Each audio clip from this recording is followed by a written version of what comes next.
Good afternoon. You're listening to the Mother's Justice Show on 11:50 a.m. KKNW. I'm your host, Rev Walden. It's my joy to be on the air. And I had a nice Thanksgiving, and I hope everyone else did too. And I don't really call it that anymore, but I call it Indigenous Day or honoring the people who was here before. But we had a great time, Family Day, and I got to talk to some of my grandkids, and it's always a good day when you can talk to your grandkids. We had a great show lined up today. We're going to have Mrs. Ashford on here. She's with Mothers Impacted by Violence, that just been hosting on the show. But today we're going to be talking about yesterday was World AIDS Day, and we were at an event. And then my next guest is going to be from Jacksonville, Florida, Ayesha Covington. And she's going to be talking about the life of Johnny Will, a walker down in Jacksonville, and the impact that she made there in Jacksonville, Florida. So I think my guest is already here.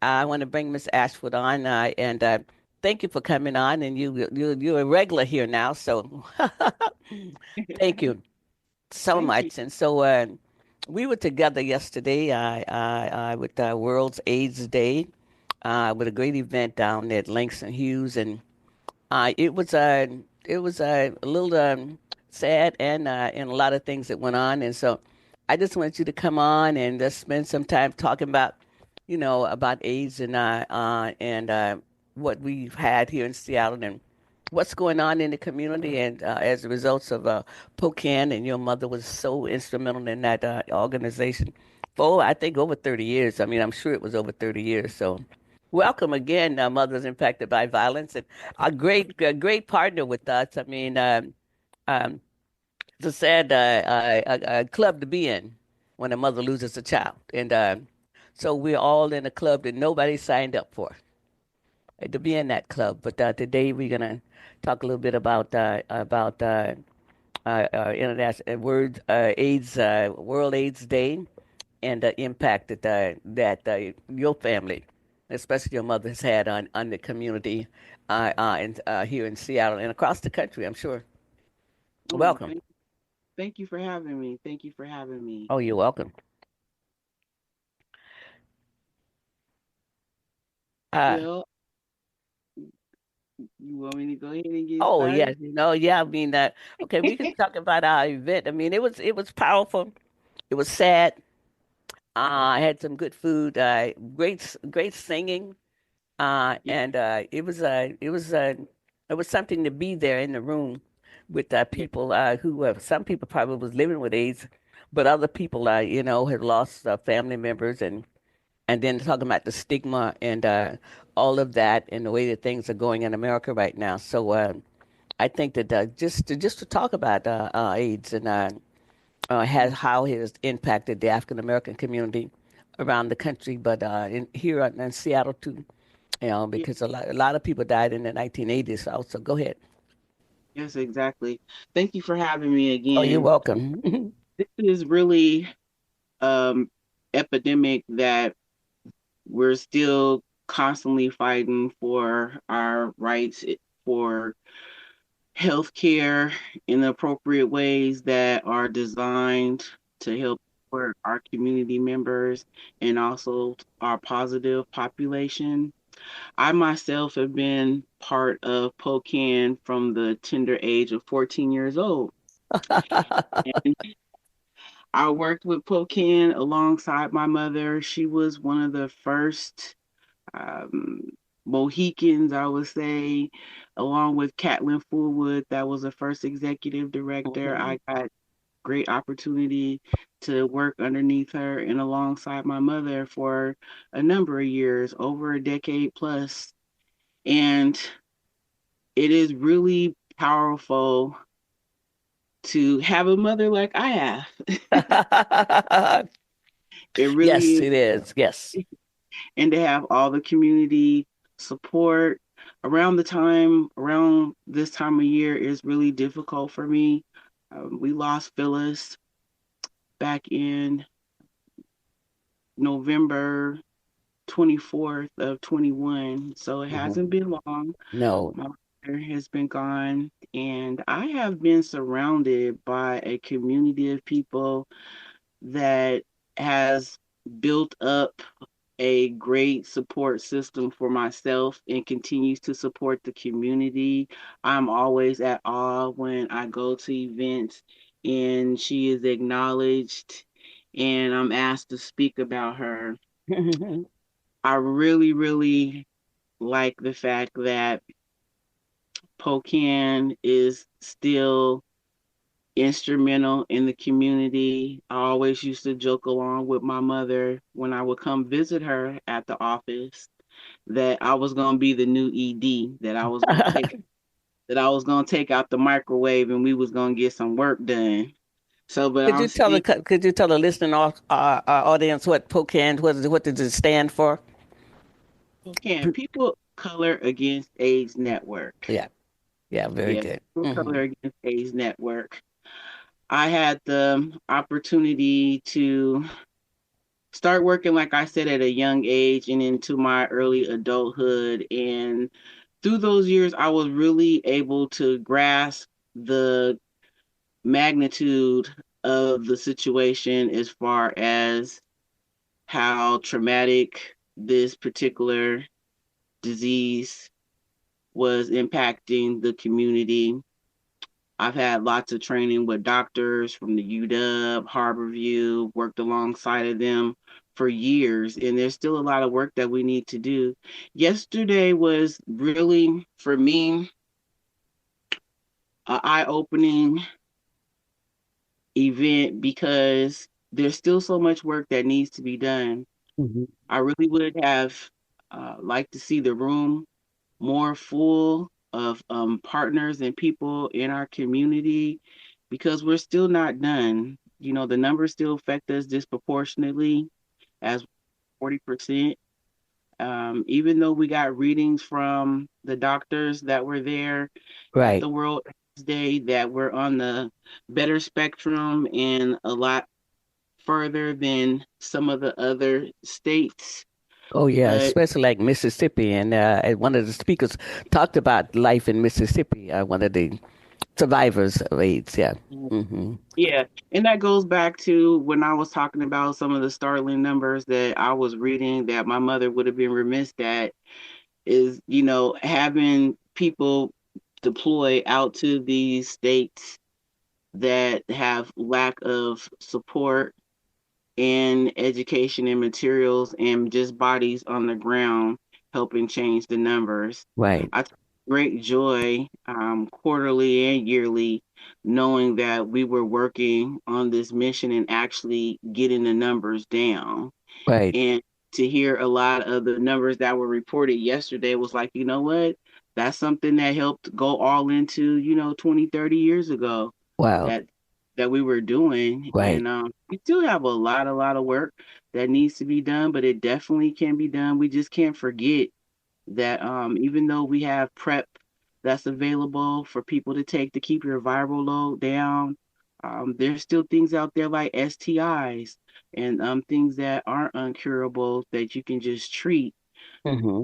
And we need to continue that education. We need to continue being in the community and preaching safer sex and educating our community and our youth around this, even though it's not really talked about a lot in the community now. There's a lot of other health disparities that have taken Right. presence since then. But Pocan took care of everything from unintended pregnancies. We did work at correctional facilities, Hmm. detention centers, all around Washington State. I think I've been to each and every last one of them doing presentations.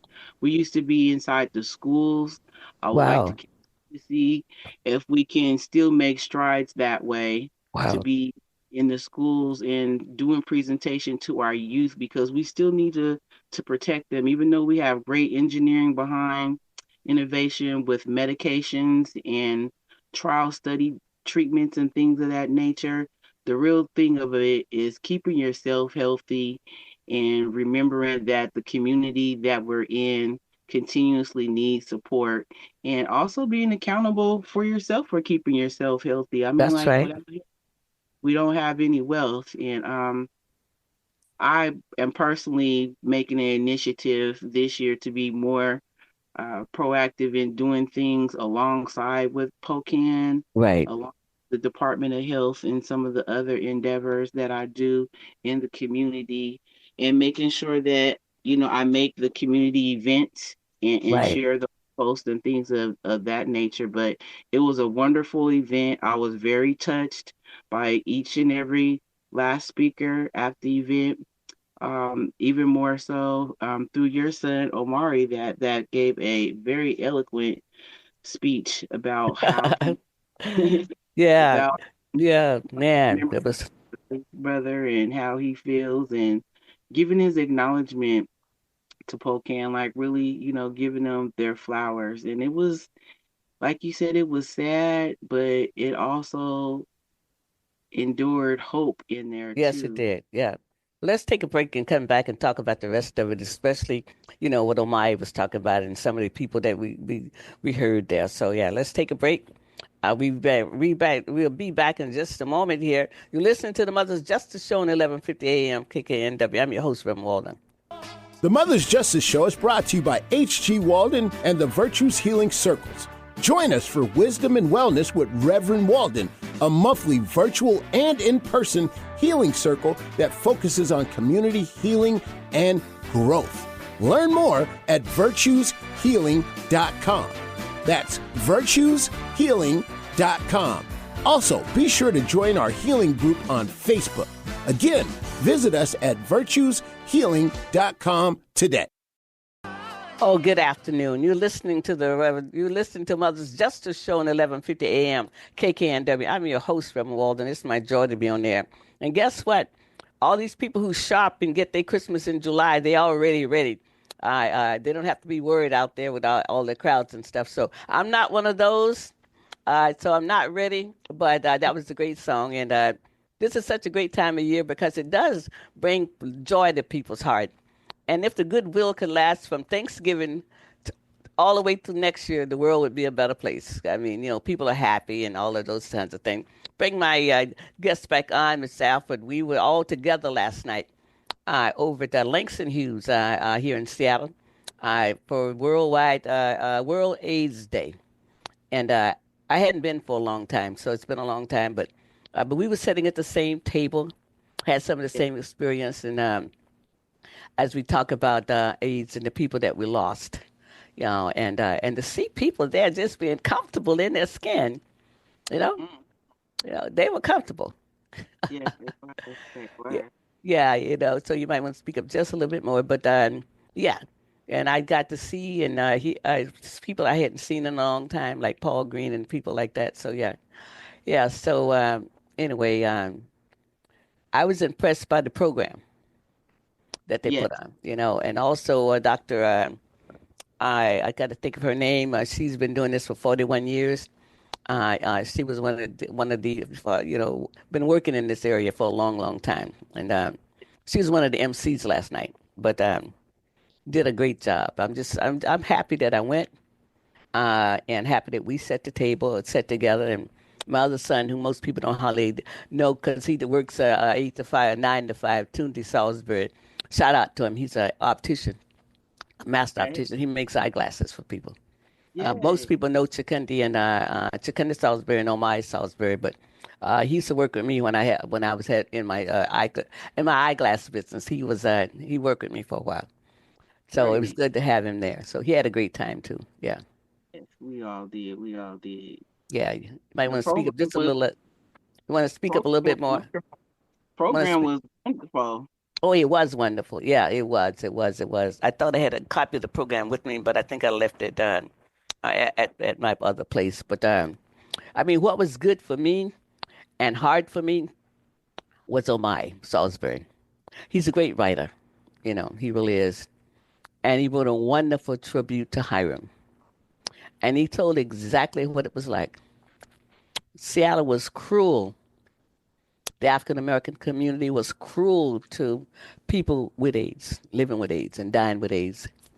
And Reverend Gwen Hall, she started a ministry for people called Sojourner Truth.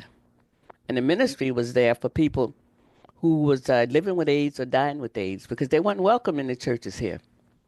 Wasn't welcome at all, and some families wouldn't even take the ashes, and that's why she started funeralizing people who had died from AIDS, and she had a great ministry.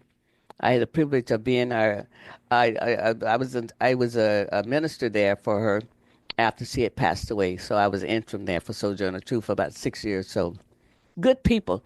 And I think what people miss about people who are gay. I mean, it's a lot of words now, but in those days there was just two words: is that they love God too.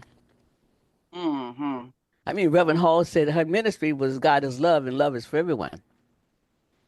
I mean, really, everyone. Love is for everyone, and she lived that. She believed that, and we took in so many people.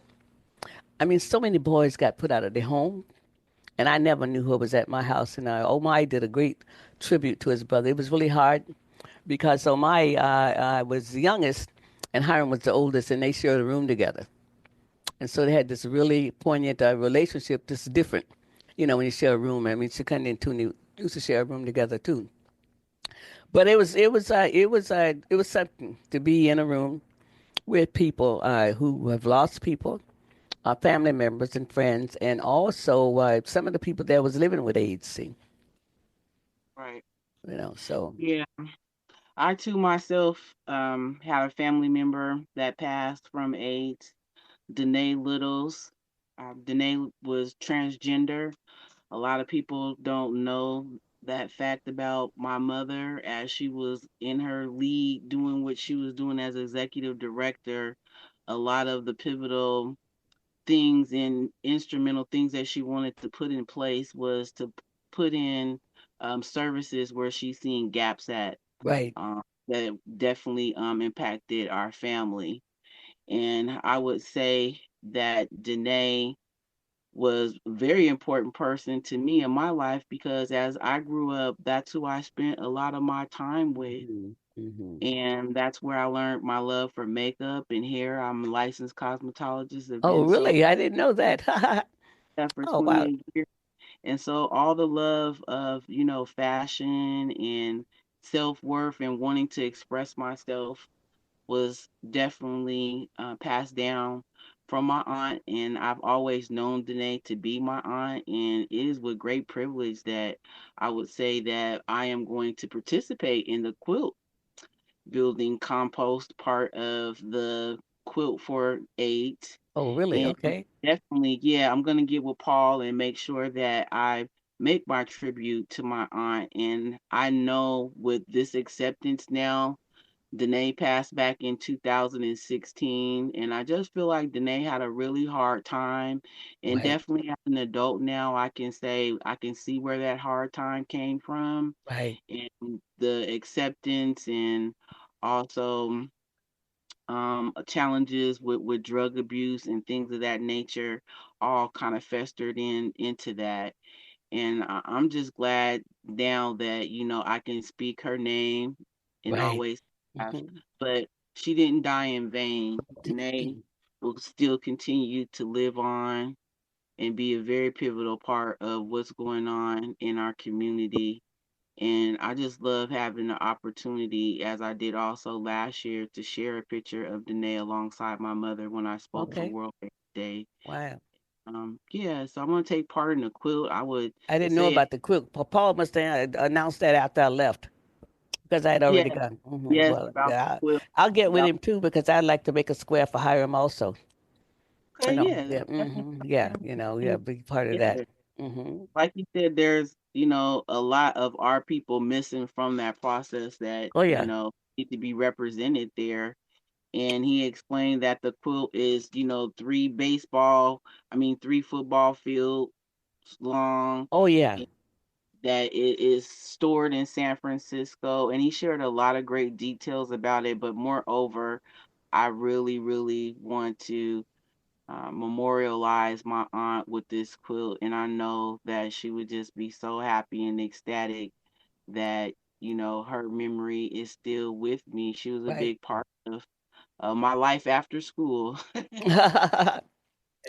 Well, you Yeah. know what? And then I think a lot of the families probably still kind of in shame or I mean, but as more and more people understand that they lived, and they need to be honored in some kind of way, and we take the judgment off of their lives because, as Reverend Hall said, God is love, and love is for everyone. I mean, if we Right. can just understand that, I mean, I don't know a God that discriminates because it says no respect a person, I mean, and it's a spirit. So, the spirit of God, I mean, it's everywhere. So I'm glad to be part of this in some way for Hiram because Hiram was high maintenance, still high maintenance. He liked me to call his name all the time. So somebody's always calling Hiram's name, okay? And the ancient Africans said, long before the Western world was talking about this, the ancient African says, as long as you call their name, there's no death. I Yes. mean, that the persons, the people, our family members, they go just beyond view, but the spirit lives forever. And and so as long as you call in their name, they're still with us, very much so. And so this is a good way to do that is to call their names, and honor them in a great way. And I'm glad this is going to be on the podcast, later on because I think people still have shame, but that's because other people put judgment on it. But the one thing I will say before our segment ends is that the two-spirited people, Native Americans had a culture long before the Caucasians came, the Europeans came, and they said there was two-spirit. Sometimes a person is born with one spirit, and another spirit comes out later in life. And I always wish that Hiram could have known about two spirits. The life would have been easier. And then the Europeans came and brought judgment, but two spirits. And that's sometimes what happens. People come out late in life. Some people come out early, like Hiram. A lot of people come out late. And just to know, I think I'll get somebody on there eventually to talk about two-spirited people and just what the culture was like before the colonizers came. You know? Yes, because it's definitely added to the LGBTQ two spirit A. So yeah, it's It's- definitely out there. yeah, It's but definitely. it's a different culture. I Hmm. mean, they were loved. I mean, in the ancient way. I don't know what it's like so far, but I was amazed when I learned about that, and I said, "Wow, Hiram's life would have been so much easier if he was in a community that knew about two spirits." Yeah, yeah, and then all that stigma wouldn't have been there. But I just want to thank you for coming on here, and we were talking about next week's show. It might be you, and it might be your time. Mothers impacted by violence, and I want to really acknowledge you while doing this work because really, doing a show about doing the work about mothers impacted by violence it's a hard work because you're helping mothers kind of work through their grief and how to be present and for the world because some mothers still have children. And if you still have little children at home, you have to be present for them also while you're grieving, and that type of thing. So I'm really happy to be part of what you're doing and to be of a resource for you because I really have a lot of respect for you and the work that you're doing and also for your mother because I knew her. I knew her when Catlin was there, so I was out there at the American Friends Service before when it was there. So I've been knowing this organization a long time, and with all you and all of you all. So I have much respect for you, and I want you to know that. And thank you so much for being at the table with me last night, and also for being part of just being out in the community. I mean, I also want to let everybody know if you went to El Centro and you saw Mother's altar, Mothers Impacted by Violence, put the best jamming altar up there for our ancestors. It was jamming. Thank It you. was really jamming. It was beautiful. I mean, you did the research on it. It was like, oh my God, this is outstanding. I mean, the ancestors was alive. They were Yes. alive. It's like, oh wow, this is so wonderful they were alive. And I said, oh, okay. So we got somebody to help us a little bit here. I Yeah. mean, really and truly, because I mean, and then you could see what joy brought you and have your Yes. mother there and your son and other people that you love and on that. Oh, it was wonderful. And Oh, I thank. really appreciate the work that you're doing. I mean, and I feel so encouraged about what you're doing. I really do. Yeah, I do, Thank. and I just want to let you know that, and it's an honor for us to let Mothers Impacted by Violence host our show. I mean, probably about twice a month. So hey, that's good. You Thank know, you. yeah, yeah. So hey, I know I'm doing Christmas week and New Year's week. So, oh yeah. So anyway, thank you for coming on, Mother's Justice Show, and we'll be talking offline. I just love your daughter. God bless you. Thank you so Oh, much. thank you. You're Thank welcome. you. Thank you. All right, then you can catch this on the podcast. Listen, you listen to Mother's Justice Show at 11:50 a.m. KKNW. I'm your host, Rev Walden. We'll be right back. The Mother's Justice Show is brought to you by H.G. Walden and the Virtues Healing Circles. Join us for Wisdom and Wellness with Reverend Walden, a monthly virtual and in-person healing circle that focuses on community healing and growth. Learn more at virtueshealing.com. That's virtueshealing.com. Also, be sure to join our healing group on Facebook. Again, visit us at virtueshealing.com today. Oh, good afternoon. You're listening to the Mother's Justice Show at 11:50 a.m. KKNW. Your host, Reverend Walden, by joining me on there. And I want to be ready. I do. I like that song. I like Ruthie Foster. I think she's cool. I want to bring my next guest on. This is Miss Ayesha Covington, Jacksonville, Florida. True transparency. I always tell the truth. Well, we are family members, and I got a lot of family members in Florida, and they come on the show often because that's where I originated from, was Jacksonville, Florida. And then I moved to Sanford, Florida. So, how you doing, Miss Covington? Wonderful. How are you? I'm good today. Can you speak up just a little louder for us, if you can? I'm glad you're Okay. wonderful. How's the weather in Florida? I mean, there's several kinds of weather Cold. down there, but how's the weather? It's cold here for us, but Oh, it's yeah, still not as cold as other parts of the country. And right. we had a very hot summer, so we're not going to complain. Oh, yeah. And then you had a lot of hurricanes that came through. Actually, one came through unusual. Started on the Gulf and came across all the way and to the Atlantic. That's Right. unusual. Yeah, that's unusual. So I'm fascinated by storms. I mean, I like the weather. So yeah. So anyway, I thank you for coming on, taking time. It's after 5. It's after 5:30 down there. And I just wanted you to come on, and I didn't. Lorraine didn't. I wasn't able to get her. She didn't respond right away. So, but I know that I was calling you about the life of Johnny Will Walker. I mean, she's. I mean, I thought that Johnny Will did a lot of good work in Jacksonville. She's my mother's sister. My mother's sister, and because everybody know that I didn't really know my mother because she passed when I was 2 years old.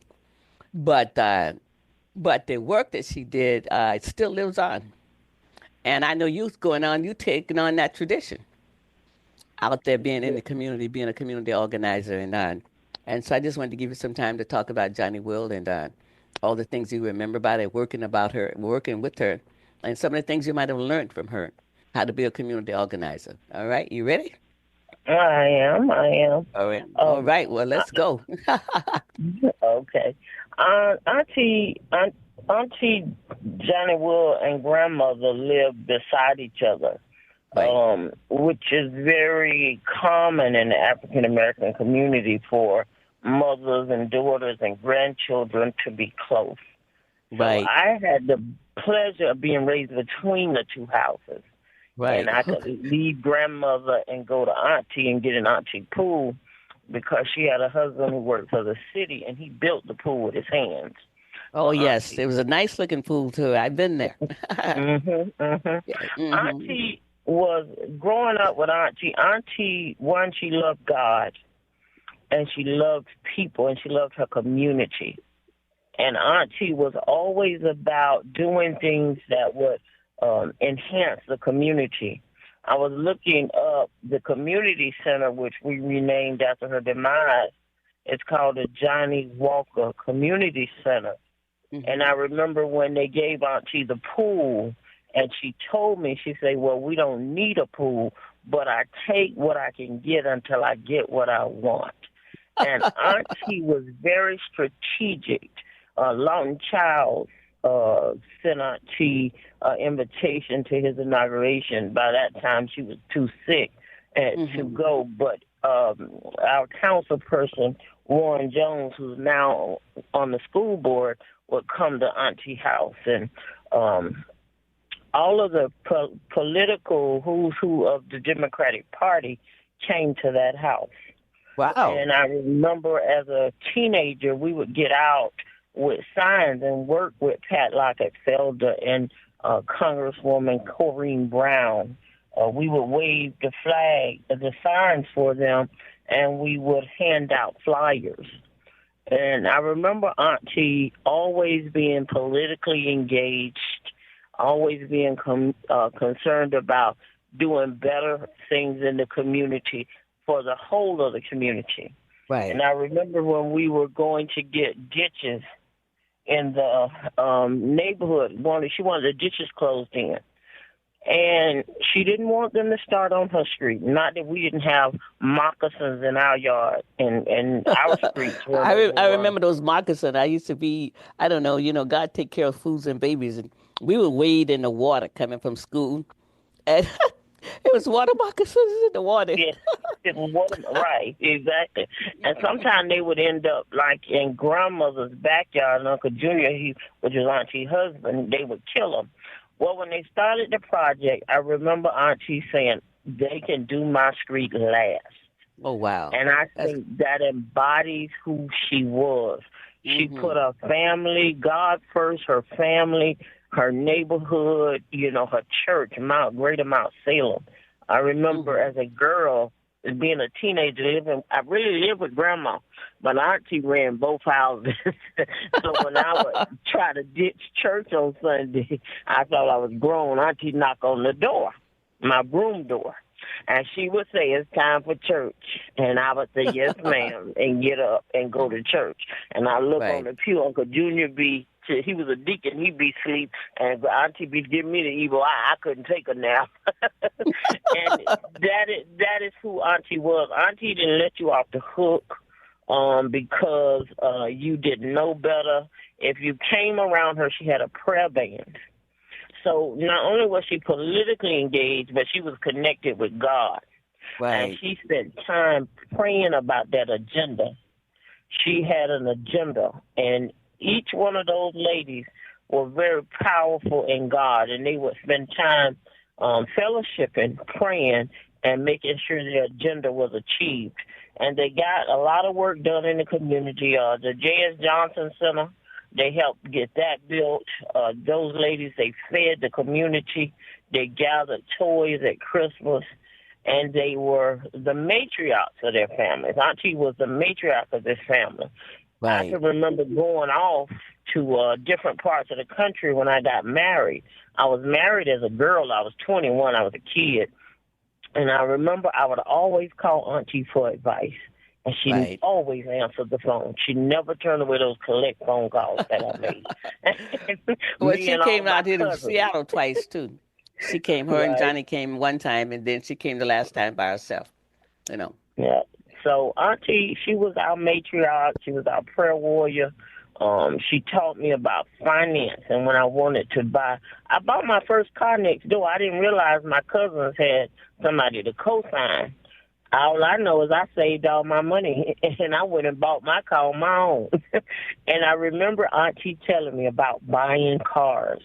She said, "In the same pace it take you to get a used car is what it take you to get a new car." And I remember when she bought a Cadillac, and she told me the price she got for it. It was unheard of, and how she financed it, and her house was paid for. So she was a woman, a good steward of what God had given her. She was a good steward. And she shared out of what she had, and she was just a blessing. I remember growing up, she was just always a presence in my life, and she was my prayer buddy as well. And so if I had something going on, I was going to call my auntie first. And I can remember about marriage, how she believed in the institution of marriage. She believed in marriage, and she believed in keeping the bonds of the family together no matter what. So I know she was a powerhouse, because every time, I didn't visit Jacksonville that often, but I mean, when she was here, she would tell me about the things she's doing and stuff like that. And so let's take a little short break right now and come back and finish talking about all that good work that Johnny Will Walker did there in Jacksonville, Florida. Okay, thank you. Yeah, we'll take a break now. You listen to 1150 AM KKNW. I'm your host, Rev Walden. The Mother's Justice Show is brought to you by H.G. Walden and the Virtues Healing Circles. Join us for Wisdom and Wellness with Reverend Walden, a monthly virtual and in-person healing circle that focuses on community healing and growth. Learn more at virtueshealing.com. That's virtueshealing.com. Also, be sure to join our healing group on Facebook. Again, visit us at virtueshealing.com today. Oh, good afternoon. You're listening to the Mother's Justice Show on 1150 AM KKNW. I'm your host, Reverend Walden. It's my joy to be on air, and I just thank Eric. He's a great studio manager. He really is. And I thank you for bringing the Christmas spirit and the Christmas music on. I appreciate you so very much. I really do. All right, we'll finish our conversation with Miss Covington down in Jacksonville, Florida, as we wind it down here, and in about about 7 more minutes. But just talk a little bit more about her, what she did in the community and for Christmas time, because that's the time that's up now.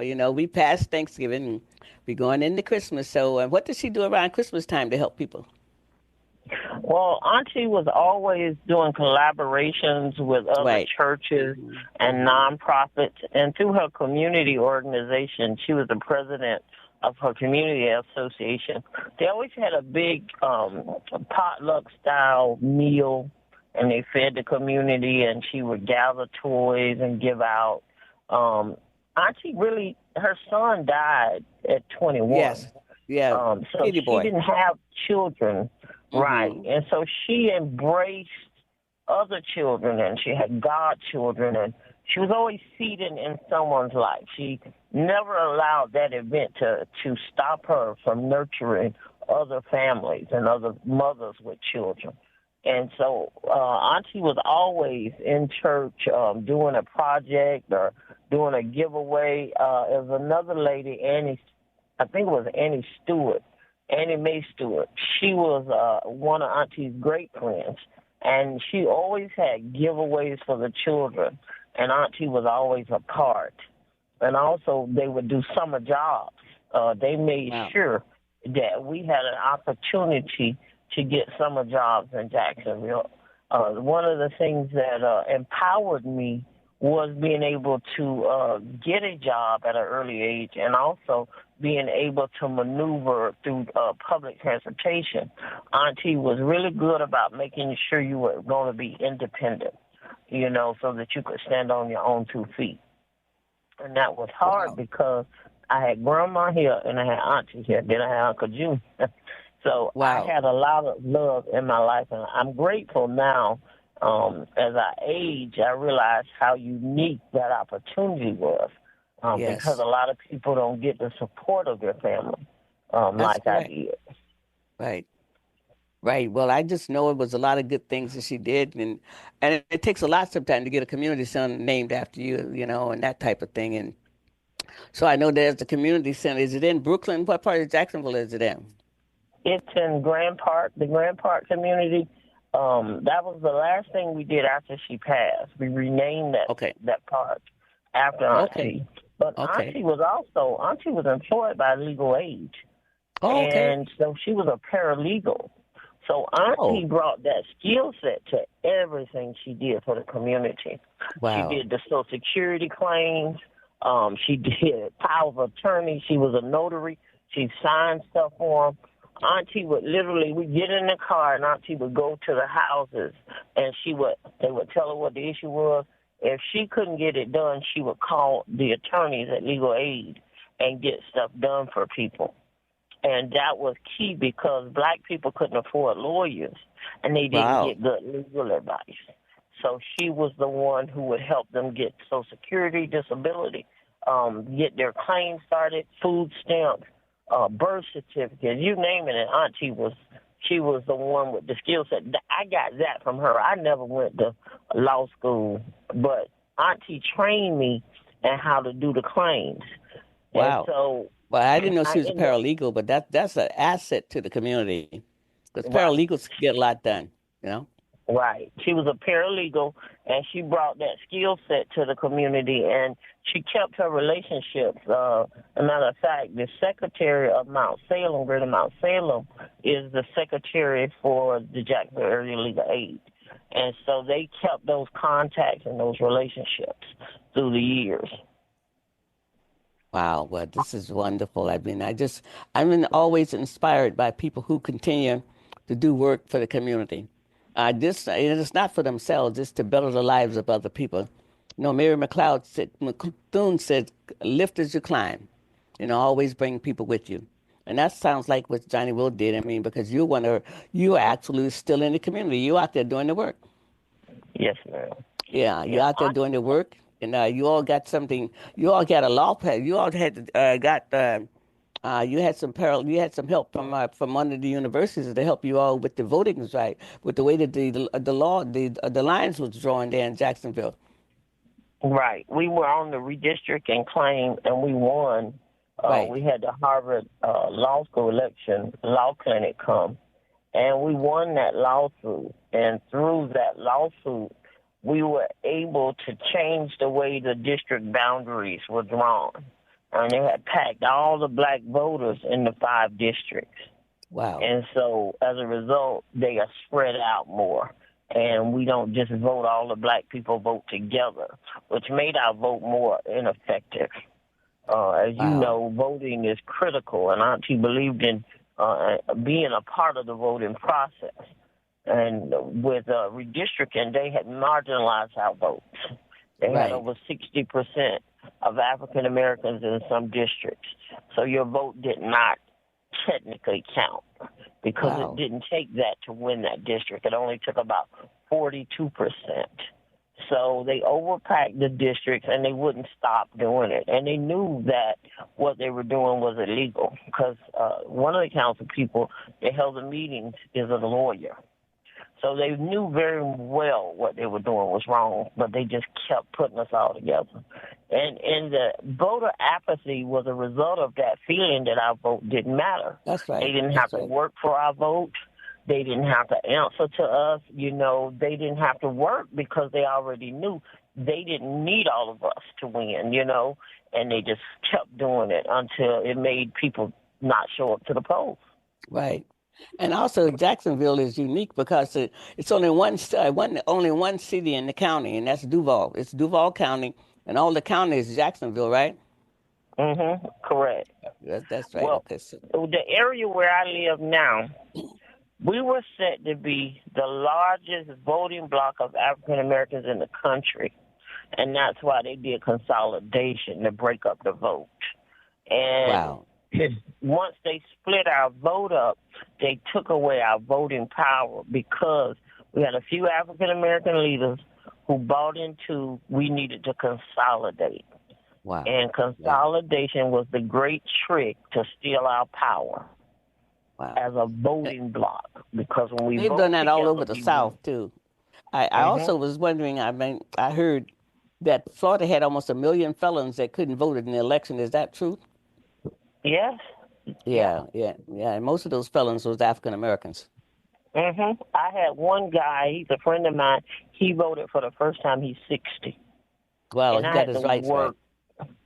I had to work to get all his stuff together to make Wow. sure he would vote in the election. And he showed me a sticker. He was so happy. He was so excited. Oh my And, goodness. That and just sounds being able to do things that we take for granted.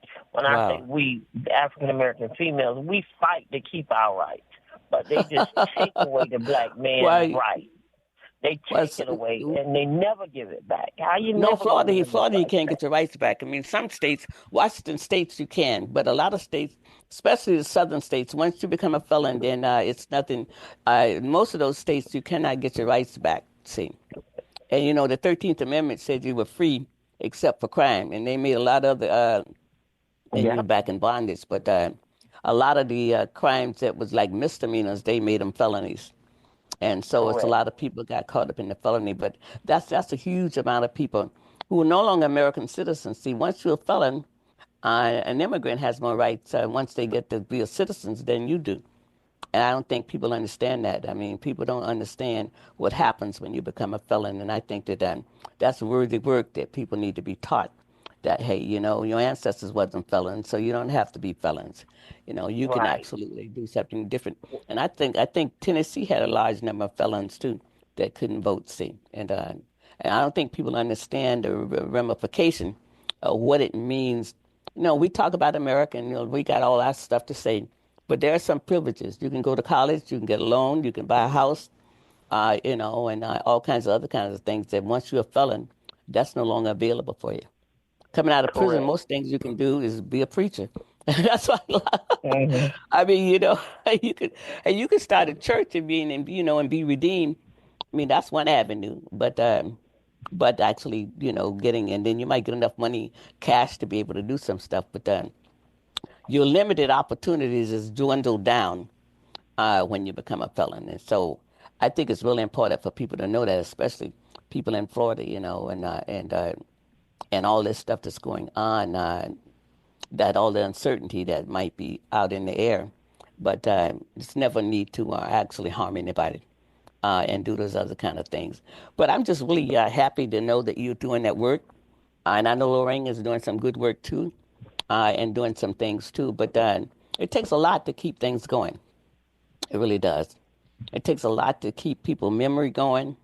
It takes a lot to keep the work going, because a lot of times the organizers doing a lot, and sometimes the people who really want to help and need to help are not being attentive to what they need to do. Yes, ma'am. You're Yeah. absolutely correct. Right. They So it's don't a understand the significance of getting involved, staying engaged, and hmm staying the course. right, You can't get right. off the battlefield because you get tired or because No, you don't see a victory. right. This That's battle right. with the Trump administration is a skirmish. But long term, we have to have a strategy That's to right. A win and strategy. keep our people engaged, That's right. educate our young people, protect their rights. Don't That's right. allow this felony, this habitual felony, just giving our kids and our Yeah. children felonies so they can't participate in the process.